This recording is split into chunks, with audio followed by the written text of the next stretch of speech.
Sir, Andhra రాజకీయాలు రోజు రోజుకి తారస్థాయికి చేరుతున్నాయి సార్. అంటే దేశవ్యాప్తంగా ఆంధ్ర రాజకీయాల గురించి మాట్లాడుకునేటట్టు ప్రతి నెల ఒక సెన్సేషన్ నడుస్తుంది సార్. ఎలా అనిపిస్తుంది సార్ ఏపీ పార్టీ? అది చాలా నిజంగా ఒక రకంగా చూస్తే మనం ఆంధ్రప్రదేశ్ని నెక్స్ట్ హిందుత్వ హబ్ లాగా తయారయ్యే అవకాశం కనపడుతూ ఉంది.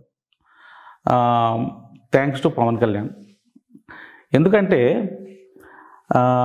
ఈ దేశంలో ఎక్కడా కూడా వక్ఫ్ బోర్డుని క్యాన్సిల్ చేయని పరిస్థితుల్లో first state it set that we are cancelling the Waqf board అని చెప్పి ఆంధ్ర సీఎం చంద్రబాబు గారు డిసిషన్ తీసుకున్నారు. అది దానికి మాత్రం నిజంగా హ్యాట్స్ ఆఫ్ ఇవ్వాలి.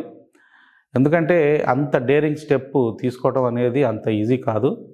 అప్పుడు తిరుపతి లడ్డు విషయమే కావచ్చు, లేకపోతే ఈ వక్ఫ్ బోర్డు విషయంలో కావచ్చు, వాళ్ళు వక్ఫ్ బోర్డులో ఇప్పుడు యూపీలో కూడా చూస్తున్నారు 80% ఆల్మోస్ట్ 80% ల్యాండ్ వాళ్ళు కబ్జా చేసుకున్నారంట. వక్ఫ్ బోర్డు మొత్తం గవర్నమెంట్ వెనక్కి తీసేసుకుంది. UP government 80%. దేశం మొత్తంలో maximum more than 50% land only Waqf బోర్డుకి యూపీలో ఉంది.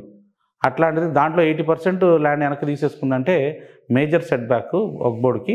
వాళ్ళు చేసే దురాగతాలకి అడ్డుగట్ట వేయటానికి తొందరలో పడుతుందని మనకి అర్థమవుతుంది. ఎందుకంటే పార్లమెంట్లో కూడా బిల్లు పాస్ అవుతుంది. సో తొందరలో దానికంటే ముందే కౌంటర్గా చంద్రబాబు చేశాడు. అయితే ఈ చంద్రబాబు గారికి కూడా ఇలా చేయటానికి ఒక కారణం నా కారణం అనుకోవటం, ఎందుకంటే పవన్ కళ్యాణ్. ఎందుకంటే పవన్ కళ్యాణ్ ఈ మధ్య హిందూ దేవాలయాలని హిందూ వక్ఫ్ బోర్డు లాగా హిందువులకు కూడా ఒక బోర్డు ఉండాలి, ధార్మిక్ బోర్డు అని చెప్పని ఆయన ప్రపోజల్ పెట్టడం, ఏది రాష్ట్రంలో కూడా అది నేషనల్గా బాగా హైలైట్ అవటం. అవును, మనకు కూడా ఉండాలి, మన ప్రాపర్టీస్ని మనం రక్షించుకోవడానికి, వాటిని అడ్మినిస్ట్రేట్ చేయడానికి మనకంటూ ఒక సపరేట్ బోర్డు ఉండాలి అని చెప్పని పవన్ కళ్యాణ్ ప్రపోజ్ చేయటం.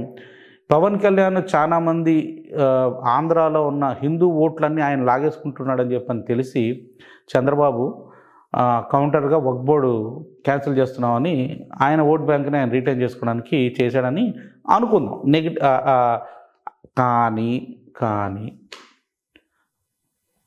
ఓవరాల్గా ఆన్ ఏ హోల్ ఒక నేరేటివ్ అయితే బిల్డ్ అయిపోయింది. ఆంధ్రాలో కూడా హిందుత్వ పాలిటిక్స్ ఎంటర్ అయిపోయినాయి అని చెప్పుకోవచ్చు. ఎందుకంటే ఇప్పుడు ఇద్దరు కలిసి పోటీ పడి పవన్ కళ్యాణ్ చంద్రబాబు, నేను హిందువుని అంటే నేను హిందుత్వం, హిందువులనంతా యునైట్ చేస్తేనే మనం మళ్ళీ పవర్లో ఉండగలుగుతాం, చేసిన డ్యామేజ్ చాలు, ఈ కన్వర్షన్స్కి సపోర్ట్ చేసిన డ్యామేజ్ చాలు అని చెప్పని వాళ్ళల్లో ఒక అవగాహన వచ్చిందని చెప్పని మాత్రం మనం ఖచ్చితంగా అనుకోవచ్చు. కాబట్టి రేపు ఫ్యూచర్లో ఆంధ్రప్రదేశ్లో మన హిందువులు యునైట్ అవ్వటానికి ఏ పార్టీ అండర్ అయినా కావచ్చు, యాజ్ ఎ హిందూ నేను హిందువుని అని చెప్పుకోవడానికి గర్వంగా ఫీల్ అవటం మొదలుపెట్టారు. మనకి జరుగుతున్న అన్యాయం గురించి మాట్లాడటం మొదలుపెట్టారు. తర్వాత మొన్న హిందూ ధర్మ సభ జరిగింది విజయవాడలో, అంత పెద్ద బ్రహ్మాండంగా లక్షల మంది వచ్చారు. సో ఇవన్నీ శుభసూచకం ఏంటంటే హిందువులు మేలుకుంటున్నారని ఇదొక సూచనగా చెప్తున్నాను. ఆంధ్రప్రదేశ్లో కూడా ఈ సెక్యులరిజం అనే గజ్జి వదిలించుకుంటున్నారని అనుకోవచ్చు. జై హింద్.